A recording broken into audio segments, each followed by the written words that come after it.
அனைவருக்கும் வணக்கம். இன்றைக்கி தமிழ்வேல் அகாடமியில் நம்ம என்ன பார்க்க போகிறோம்னு பார்த்தீங்கன்னா, கோடிங் டிகோடிங் 2025 என்ன மாதிரி கொஷின் கேட்டிருக்கான். ஓகேங்களா? இதில் நான் என்ன பண்ணியிருக்கேன்னு பார்த்தீங்கன்னா, நம்ம ஆல்ரெடி ஒரு 3 கிளாஸ் பார்த்துருக்கோம் இல்லையா? அதே மாதிரி சிமிலர் டைப்பில் வர கொஷின்ஸ் எல்லாத்தையும் ஸ்கிப் பண்ணிவிட்டு அதை தவிர்த்து என்ன கேட்டிருக்கோனோ அதை மட்டும் நான் எடுத்துகிட்டு வந்திருக்கேன். ஓகேங்களா? இப்போ நீங்கள் ரயில்வே படித்தாலும் சரி, எஸ்எஸ்சி படித்தாலும் சரி, டிஎன்பிசி படித்தாலும் சரி, என்ன சென்ட்ரல் கவர்மெண்ட் ஸ்டேட் கவர்மெண்ட் படித்தாலும் சரி, கோடிங் டிகோட்னா இப்படி தான் இருக்க போது. அவன் கொடுத்துருக்க கண்டிஷனுக்கு நம்ம என்னென்னலாம் பண்ணணும்னு கற்றுக்குறோம். அதாவது என்னென்ன மெத்தட்லாம் இருக்குது, இது எப்படிலாம் அப்ரோச் பண்ணுறது நம்ம சொல்லியிருக்கோம். அவ்வளோதான். ஸோ ஆல்ரெடி இந்த வீடியோஸ் பார்க்காதவங்க போய் பாருங்கள். ஆல்ரெடி நம்ம 3 கிளாஸ் கோடிங் டிகோடிங் பேஸ் பண்ணி போட்டிருக்கோம். So very very very important. ஓகேங்களா? மினிமம் 3 to 4 கொஷின்ஸ் இருக்கும்ப்பா. அவ்வளோ ஒரு முக்கியமான டாபிக். ஸோ கிளாஸ்க்குள்ளே போயிடலாம். ஃபஸ்ட்டு பாருங்களேன். இப்போ இந்த கொஷினை பாருங்கள். A group of number and simple is coded using letter codes. ஓகேங்களா? இதோ நம்பர் சிம்பிள் அதான். இப்போ இங்கே நம்பர் சிம்பிள் நம்பர் இருக்கான், கூட சிம்பிள் கொடுத்துருக்கான். கரெக்டாக? Is coded using letter code. என்னது ஒய்ஏ இதெல்லாம் லெட்டர் கோடில் தானே கொடுத்துட்டான். Study the given codes. அதாவது இதை கீழே கொடுத்துருக்கிறதெல்லாம் யூஸ் பண்ணி அவன் கொஷின் என்ன கேட்குறானோ அதை பதில் சொல்லுங்கன்னு சொல்லிட்டான். கொஷின் என்னென்னு பார்த்தீங்கன்னா, ஆஷு 6 at 2 என்பதற்கான குறியீடு என்ன அப்படின்னு சொல்லிட்டான். ஆனால் இவன் ஒரு சர்டைன் கண்டிஷன் நம்ம கொடுத்துருக்கான். ஒரு 3 கண்டிஷன் கொடுத்துருக்கான். எனக்கு ஒரு வேளை கண்டிஷனே கொடுக்கல, நான் என்ன பண்ணணும் அப்படின்னு பார்த்தீங்கன்னா, கண்டிஷன் கொடுக்காமல் இருந்தால், இப்போ இந்த இடத்துல என்னப்பா இருக்குது, ஆஷு 6 at 2 இல்லையா? அப்போ ஆஷ்னா யார் வருவார்? ஆஷை டின்னு எழுதுகிறான். 6னா என்னப்பா? ஸோ எல்லு. அட்டுன்றது என்னப்பா? ஜெட்டு. 2ன்றது என்னப்பா? இ. ஓகேங்களா? இது கரெக்டு. எப்போது இந்த கண்டிஷன் கொடுக்காமல் இருந்தால், இந்த 3 கண்டிஷன் கொடுக்காமல் இருந்தால் நம்ம இப்படி எழுதுறது கரெக்டு. ஆனால் அவன் என்ன பண்ணிட்டான்? கண்டிஷன் கொடுத்துட்டான். ஓகேங்களா? என்னென்ன கண்டிஷன் கொடுத்துருக்கான்னு பாருங்கள். இந்த first element is a simple. அவன் கொடுக்கப்பட்ட கொஷினை போய் பார்க்கணும். First element is a simple and the last is a number. Yes, last is a number தானே? கரெக்டு தானே? அப்படி இருந்தாங்க அப்படின்னா இந்த கோட்ஸ் ஃபார் தீஸ் 2, அதாவது அந்த ஃபஸ்ட் 2 லாஸ்ட்டுக்கு இருக்கு இல்லையா, ஆர் டு பி இன்டர்சேஞ்சு. அதாவது டிஇ அதோட கோடு அப்படின்னா அதை நீங்கள் இடின்னு எழுதிக்கோங்கன்னு சொல்லிட்டான். ரிமைனிங்லாம் அப்படியே தான் இருக்க போகிறார். கரெக்டாக? இப்போ ஃபஸ்ட்டு நமக்கு கம்ப்ளீட்டாக ஃபாலோ ஆகுது. கண்டிப்பாக இதுதான் நம்மளோட ஆன்சராக இருக்க போகுது. ஏன்னா ஏதாவது ஒன்று தான் ஃபாலோ ஆகிற மாதிரி கொடுப்பான். எல்லாமே கொடுத்தா கொஷினே கன்ஃபியூஸ் ஆகிடும் இல்லையா? ஒரு வேளை இது ஆகலை, நான் என்ன பண்ணும்? செகண்டுக்கு பார்க்கணும். இந்த first element is add number. First எப்படி இருக்காரு? ஆட் நம்பரா? இங்கே ஆஷின் தானே இருக்கார். இதுதான் கொஷின். நீங்கள் அவரை தான் போய் செக் பண்ணும். ஃபஸ்ட் எலமெண்ட் எப்படி இருக்காரு? ஆஷு. அப்போ அந்த கொஷினை பார்த்தோன்னே சொல்ல முடியும் இது தப்பு தான். ஒரு வேளை ஃபஸ்ட்டு ஆட் நம்பராக இருந்தாங்கன்னா அடுத்து போய் பாருங்கள். Second is even number. Second is even number தான். ஆனால் ஃபஸ்ட்டு ஆஷ் வந்துச்சு, அது ஆட் நம்பர் கிடையாது. ஒரு வேளை சரியாக வந்தாங்கன்னா ஃபஸ்ட் அண்டு லாஸ்ட் எலமெண்ட்ஸ் கூட என்ன பண்ணுறான்? டீட்டான்ற ஒரு வேல்யூ கொடுக்குறான். அதாவது நம்ம டிஇன்னு எழுதுகிறோம் இல்லையா, அந்த கொஷினுக்கு அவன் கொடுத்துருக்க கண்டிஷன் இது. அந்த டிஇக்கு பதிலாக அவன் டீட்டான்னு போட்டு எழுதுங்கன்னு சொல்லிட்டான். ஆனால் இங்கே ஃபெயிலியர் ஆகிடுச்சு, அதனால் விட்டுருங்க. அடுத்து 3வது, if both second and third elements R perfect square. அதாவது இந்த 6ம் 8ம் பர்ஃபெக்ட் ஸ்கொயராக இருந்தாங்க அப்படின்னா, ஆனால் இங்கே பர்ஃபெக்ட் ஸ்கொயராக கண்டிப்பாக கிடையாது. அப்படி ஒரு வேளை இருந்தாங்க அப்படின்னா இந்த third element is to be coded as the code for second element. ஒரு வேளை அப்படி இருந்தாங்கன்னா செகண்ட் எலமெண்ட்டுக்கு என்ன கோடோ அதை தூக்கி தேர்ட் எலமெண்ட்டுக்கு எழுதுங்கன்னு சொல்லியிருக்கான். ஆனால் இந்த இடத்துல இந்த கண்டிஷனும் ஃபெயிலியர் ஆகிடுச்சு. ஏன்னா ரெண்டுமே பர்ஃபெக்ட் ஸ்கொயர் கிடையாது. 6 8ன்னு இருக்குது, அது எங்கேருந்து பர்ஃபெக்ட் ஸ்கொயராக வர முடியும்? ஸோ உங்களுக்கு சரியான ஆன்சர் ELZT. எங்கே இருக்காரு? ஆப்ஷன் சி மிக சரியான ஆன்சர். இப்போ இந்த கொஷின் வந்துருங்க. ஸோ இவரும் நீங்கள் ரயில்வே கொஷின் எடுத்து பார்த்தா தெரியும், இவர் இல்லாமையும் அவன் கொஷின் பேப்பர் செட் பண்ணவே கிடையாது. ஸோ அவ்வளோ முக்கியமானது. 1 is added to each odd digit சொல்லிட்டான். 2 is subtracted from each even digit சொல்லிட்டான். ஓகேங்களா? இப்போ பாருங்கள், இந்த நம்பரை தூக்கி எழுதிக்கோங்க. 6 3 8 4 7 2 9. இதில் ஆடு யார் இருக்கார்? இதெல்லாம் இருக்கார். இதுக்கெலாம் என்ன பண்ண போகிறோம்? +1. நீங்கள் தூக்கி எழுதலாம் கூடாது, நான் ஜஸ்ட் உங்களுக்கு புரியுதுக்காக சொல்கிறேன். ரிமைனிங் எல்லாத்துலேயும் -1 -2 பண்ண சொல்லியிருக்கான். 2 is subtracted from even digit. அப்போ 6ல் 2 போனால் 4, 3 + 1 4, 8ல் 2 போனால் 6, 4ல் 2 போனால் 2, 7 + 1 8, 2ல் 2 போனால் 0, 9 + 1 10. ஓகேங்களா?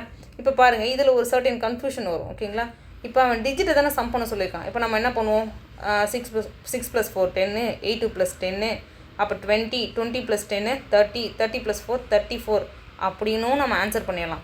சம்டைம்ஸ் அவன் என்ன பண்ணுவான், இதெல்லாம் கொஞ்சம் கான்ட்ரவர்சியாக மாறிடும். அப்புறம் நம்ம சேலஞ்ச் பண்ணுவோம். ஸோ அந்த மாதிரி சேலஞ்ச் பண்ணும்போது எல்லாருக்கும் மார்க் கொடுத்துருவான். ஒருவேளை அவன் 1 + 0 ஆட் பண்ணி தான் நம்ம என்ன பண்ணுறது அப்படின்னு நமக்கு ஒரு கன்ஃபியூஷன் வரும் இல்லைங்களா? அப்போ நமக்கு என்ன வரும்? 8 + 2 10, 6 + 4 10, அகைன் 20 24. அப்போ இது 1 25 இருக்கும். அப்போ நம்ம ஆன்சர் மேபி 34 இருக்கலாம், 25 இருக்கலாம். இதெல்லாம் கன்ஃபியூஷனுக்கு. இதெல்லாம் மோஸ்ட்லி ரொம்ப ரேர் கேஸஸ் இந்த மாதிரி தான் கொடுப்பான். சம்டைம்ஸ் அப்போ இந்த இடத்துல ஒரு 8 கொடுத்து 8 + 1 9 கூட கொடுக்க சொல்லலாம். ஓகேங்களா? ஆனால் கன்ஃபியூஷன் வரும் அப்படின்ற பட்சத்தில் இதுதான் உங்களுக்கு கன்ஃபியூஷனாக வரும். ஒன்று 34 வருமா இல்லை 25 எடுத்துருக்குமா? அதாவது இந்த 2 டிஜிட் நம்பரை அந்த டிஜிட்டையும் அவன் ஆட் பண்ணி எடுத்துருப்பானா இல்லை 10 எடுத்துருப்பான்னு நமக்கு ஒரு கன்ஃபியூஷன் வரும். அதை யார் டிசைட் பண்ணுவாங்கன்னா உங்கள் ஆப்ஷன். இந்த இடத்துல பாருங்கள், ஆப்ஷன் டியில் 34 இருக்கார், ஆனால் 25 எங்கேயுமே கிடையாது. அவன் என்ன தான் பண்ணியிருக்கான், ஜஸ்ட் அப்படியே ஹோல் நம்பராக அந்த 10னா 10 எடுத்திருக்கான். ஓகேங்களா? ஸோ நெக்ஸ்ட் கொஷின்ப்பா. இப்போது இது பாருங்கள், இது வந்து ஒரு இப்போ வர நியூ ட்ரெண்டிங் கொஷின் தான். அது சிஜிஎல்ல இவன் இல்லாமல் கொஷின் கேட்கல, சிஜிஎல் மெயின்ஸில் இவன் இல்லாமல் கொஷினே கேட்கல. ஓகேங்களா? ஸோ 2 ஷிஃப்ட் நடந்துச்சு, 2 ஷிஃப்ட்லேயுமே அதை கேட்டிருந்தான். அவ்வளோ முக்கியமானது. இப்போ பாருங்கள், இந்த ஹேஷ்ன்ற இடத்துக்கு பதிலாக யாரோ ஒரு வேல்யூ இருக்காங்கப்பா. ஓகேங்களா? ஸோ அந்த வேல்யூவை என்ன பண்ணுறான்னா அவன் என்ன பண்ணுறான்னா XAFன்னு எழுதுறான்ப்பா. அடுத்து இந்த இடத்துல ஹேஷ்ன்றதுக்கு பதிலாக ஓகேங்களா அவன் வேல்யூவை கொடுத்துட்டான்ப்பா. அப்போ நீ இந்த இடத்துல இந்த பர்சன்டேஜ்னு மென்ஷன் பண்ணி இங்கே என்னப்பா நீங்கள் எழுதுவீங்கன்னு கொஷின் கேட்குறான். கரெக்டாக? அதாவது ஃபஸ்ட்டு கொடுக்கல, ஃபஸ்ட்டு வந்து 2 சினாரியோ கொடுத்துருக்கான்ப்பா. இவங்க ஒரு பேர் இவங்க ஒரு பேர்னு வச்சுக்கோங்களேன். ஸோ இப்போ இந்த டேஷ் போட்ட இடத்துலலாம் யார் வர போகிறாங்கன்னு தான் நம்ம பார்க்க போகிறோம். அதாவது ஆஷ் போட்ட இடத்துலையும் பர்சன்டேஜ் போட்ட இடத்துலையும் யார் வருவாங்கன்னு தான் நம்ம கொஷின் பார்க்க போகிறோம். ஓகேங்களா? கீழ்காணும் எழுத்து கூட்டங்களில் ஆஷ் பர்சன்டேஜுக்கு பதிலாக வர வேண்டும். அப்பொழுது இந்த இடதுபுறத்தில் உள்ள எழுத்து கூட்டங்களின் முறை மற்றும் உறவு, அதே மாதிரி வலதுபுறத்தில் உள்ள இருக்கும் உறவு முறை அப்படின்றது கொடுத்துருக்காங்க. கொடுத்துட்டு கீழே கொடுத்துருக்க ஆப்ஷனில் யார் வர போகிறாங்கன்னு தான் பார்க்க போகிறோம். ஓகேங்களா? இப்போ இந்த ஆஷ் பதிலாக யார் வர போகிறாங்கன்னு நம்ம கெஸ் பண்ணணும் அப்படின்னா கீழே இருக்கிற ஆப்ஷன்லாம் பாருங்களேன். உங்கள் ஆப்ஷன் தான் டிசைட் பண்ணணும். இப்போ எல்லாத்துலேயும் பின்னு இருக்காருப்பா. ஸோ இப்போ பாருங்களேன், இங்கே பின்னு தான் இருக்கார். அதுக்கப்புறம் என்ன வர போகிறான்னு தெரியாது. இங்கே எக்ஸ் இருக்கார். இப்போது இந்த பியும் இங்கே எக்ஸும் வரணும் அப்படின்னா என்ன பண்ணியிருப்பாங்க, என்ன ரிலேஷன்ஷிப்பில் இருக்கும்னு நினைக்கிறீங்க? ஸோ ஒரு -4 பண்ணால், ஏன்னா எக்ஸுக்கு என்னப்பா நான் ஆல்ரெடி ஃபஸ்ட்டு கிளாஸ்லேயே சொல்லியிருக்கேன், A to Z opposite letter எப்படி மனப்பாடம் பண்ணுறது, அதே மாதிரி A to Z நம்பர் எப்படி மனப்பாடம் பண்ணுறதுன்னு ஃபஸ்ட்டு கிளாஸ்லேயே சொல்லிட்டேன்.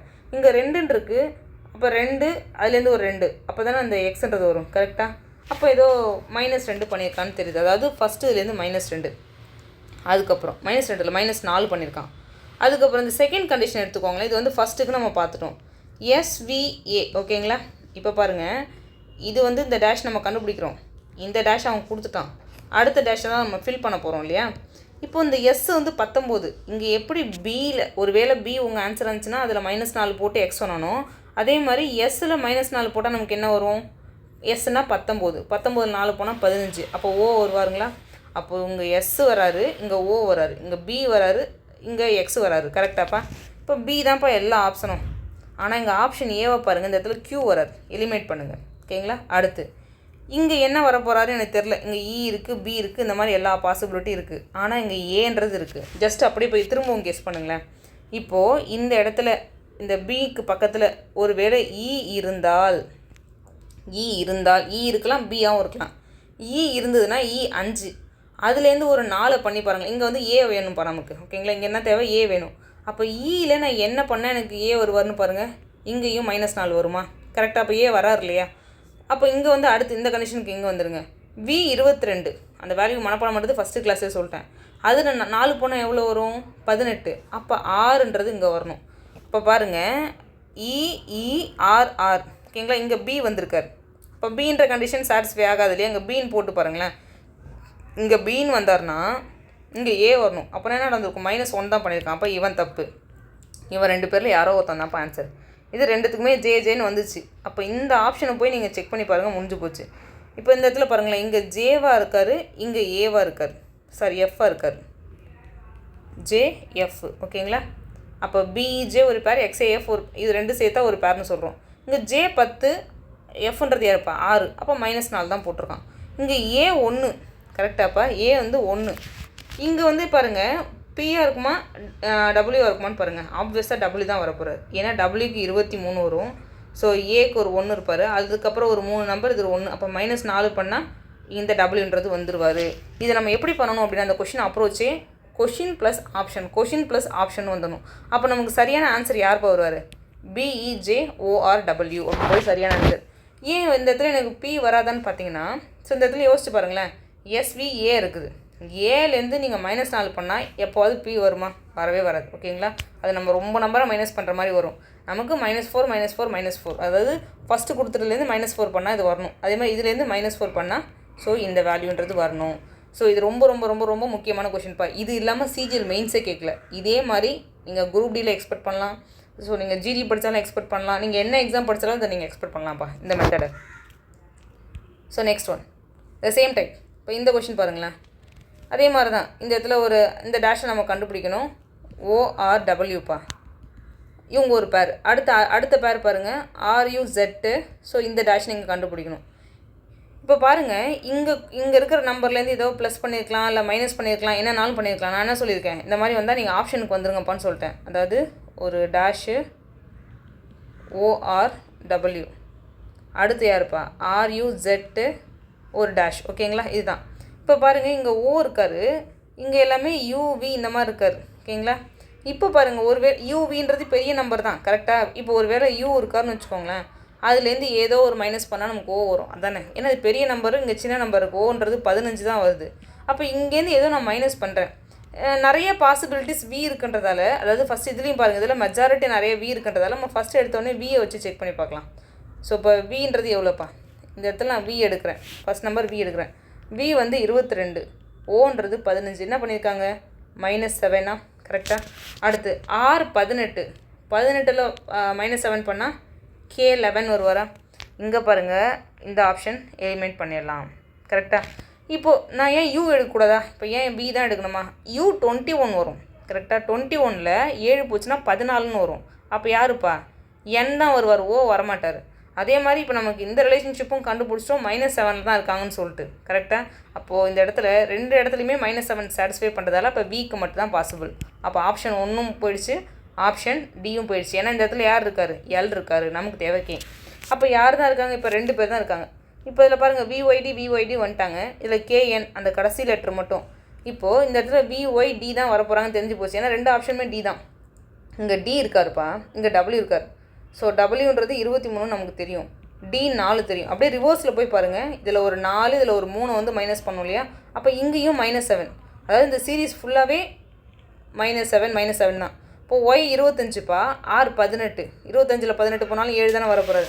அப்போ Zன்றது 26 கரெக்டாக. Zன்ற வேல்யூ 26. இப்போ இதுலேருந்து நீங்கள் 7 மைனஸ் பண்ணால் உங்களுக்கு யார் வருவாங்க, ஸோ S19 வந்துடுவாரா. 19 இந்த இடத்துல 26. அப்போ 26ல் 19 போனால் தானே 7 வரும். அப்போ எஸ்ன்றது வந்தால் மட்டும்தான் உங்களுக்கு அந்த ஆப்ஷன் சாட்டிஸ்ஃபை பண்ணுவாங்க. அப்போது VYD KNS. இப்போ நீங்கள் ஒவ்வொன்றுத்துலேயும் -7 பண்ணி பார்த்தீங்கன்னா இந்த ஆன்சர் வந்துடுவாங்க. இந்த மாதிரி கொஷின் வரும்போது நான் எப்படி அப்ரோச் பண்ணணும்னு சொல்லியிருக்கேன், ஃப்ரம் த ஆப்ஷன், வேறு வழியே கிடையாது. ஃப்ரம் த ஆப்ஷன் போங்க, ஒன்று ஒன்றா வச்சு எலிமினேட் பண்ணிட்டு வாங்க. நெக்ஸ்ட் கொஷின், இந்த கொஷின் பாருங்களேன். இது இந்த ஃபஸ்ட்டு மாதிரி தான்ப்பா. இப்போ பாருங்கள், ஒரு லெட்டரை இந்த மாதிரி கோட் பண்ணியிருக்கான். அவன் ஃபஸ்ட்டு என்ன பண்ணியிருந்தான், நம்பர்ஸையும் சிம்பிளையும் கொடுத்துட்டு லெட்டராக மாற்றி கொடுத்துருந்தான். இங்கே லெட்டரை இப்படி கொடுத்துருக்கான், அவ்வளோதான். அவன் எப்படினாலும் கொடுத்துட்டு போட்டோம், நமக்கு தேவை ஆன்சர் அவ்வளோ தான். இப்போது எதுக்குப்பா கேட்குறான் அவங்கள, இந்த மாதிரி ஏதோ ஒரு கண்டிஷன்லாம் கொடுத்துட்டு என்ன கேட்குறான் அவன், கொஷின் என்ன கேட்குறான், ஃபர்ஸ்ட் ஆஃப் ஆல் அதாவது AJSPTயை நீங்கள் எப்படி எழுதுவீங்கன்னு கொஷின் கேட்டான். ஓகேங்களா, AJSPT ஓகேங்களா. எதுவுமே எனக்கு கண்டிஷன் கொடுக்கல. ஒருவேளை இந்த 3 கண்டிஷன் எனக்கு இல்லாமல் இருந்தால் நம்ம டேரெக்டாக என்ன பண்ணுவோம், ஏனா 3, யாருப்பா ஜேனா இந்த டாலர் சிம்பிள், எஸ்னாப்பா இது வந்து எஸ். ஓகேங்களா, எஸ்னா அட்டு, பீன்றது எவ்வளோப்பா, பீனா பர்சன்டேஜு, டீனா யாருப்பா, ஸோ ஸ்டார். இதுக்கு சொல்லுவோம், எப்போ சொல்லுவோம், அவன் கண்டிஷன் கொடுக்காமல் இருந்தாலும் இது ஆன்சர் நம்ம டேரெக்டாக தூக்கி எழுத முடியும். ஆனால் இந்த இடத்துல பாருங்கள், இந்த first letter is vowel, check பண்ணுங்கப்பா. ஏ வவ்வல் தானே, கரெக்டு தானே. Third letter is consonant, yes correct தானே. Both are to be coded as the code for the third letter அப்படின்னு சொல்லியிருக்கான். ஓகேங்களா, இப்போ நல்லா பார்த்துக்கோங்க. அந்த தேர்ட் லெட்டர் வந்து கான்சனண்ட் இருக்கு இல்லையாப்பா, அந்த கான்சனண்ட்டுக்கு என்ன இருக்கோ அதை தூக்கி ரெண்டுத்துக்கும் எழுதுங்கன்னு சொல்லிட்டான். அதாவது முதல் எழுத்து உயிரெழுத்து ஆகவும் மூன்றாவது எழுத்து மெய் எழுத்தாகவும் அப்படி வந்துச்சு அப்படின்னா இரண்டும் மூன்றாவது எழுத்தும் குறியீடாக எழுதப்பட வேண்டும். ஓகேங்களா, அப்போ இந்த ரெண்டுத்துக்குமே இப்போ மூன்றாவது எழுத்துக்கு என்ன குறியீடு, ஓகே இதில் அவன் தேர்ட் லெட்டர்ன்றது எஸ் இல்லையா, நம்ம ஏன் டி எடுத்தோம், இதுதான் நம்ம எடுக்கணும். First letter is a vowel and third letter is a consonant இருக்காங்களா. அப்போ எஸ் ரெண்டுமே அந்த கண்டிஷனை சாட்டிஸ்ஃபை பண்ணிட்டாங்க. அப்படி இருந்தாங்க அப்படின்னா அந்த மூணாவது எழுத்துக்கு என்ன வருதோ அந்த குறியீடு வருதோ அதை தான் ரெண்டுத்துக்கு எழுதணும்னு சொல்லிட்டான். அப்போது இங்கேயும் அட்டு தான். இங்கே நம்ம வழக்கமாக 3ன்னு எழுதி வச்சுருக்கோம், அதுதான் அந்த கோடு அப்படியே எழுதுனா 3. அவன் என்ன சொல்லிட்டான், ஃபஸ்ட்டு உயிரெழுத்தும் 3வது கான்சனண்ட்டும் வந்துச்சு அப்படின்னா அந்த 3வது எழுத்துக்கு என்ன இருக்கோ அது தூக்கி எழுதுங்கன்னு சொல்லிட்டான். அகைன் ஒரு டாலர் சிம்பிள், இங்கேயும் அட்டு தான் வரப்போகிறாரு, பர்சன்டேஜ் ஸ்டார். ஓகேங்களா. அடுத்து இந்த கண்டிஷன் ஃபாலோ பண்ணுறாங்க. அடுத்து first and last letters are vowel. ஓகேங்களா. Both are to be coded as n. நான் ஆல்ரெடி சொல்லிட்டேன் ஏதாவது ஒரு கண்டிஷன் தான்ப்பா சாட்டிஸ்ஃபை பண்ணுன்னு சொல்லிட்டேன். இருந்தாலும் நம்ம அடுத்தும் செக் பண்ணி பார்க்குறோம். ஃபஸ்ட் லெட்டர் வவல் தான், ஆனால் கடைசி லெட்டர் வவலா? நல்லா பாருங்கள், first and last letter are வவல்னு சொல்லிட்டான். ஃபஸ்ட்டு வவல், லாஸ்ட் வந்து டி, அது கான்சனன்ட். ஓகேங்களா. அப்போ அது கண்டிஷனை பார்த்த உடனே தப்பு. அடுத்து second and last letters are vowel. Second வந்து ஜே, வவலா? கண்டிப்பாக கிடையாது.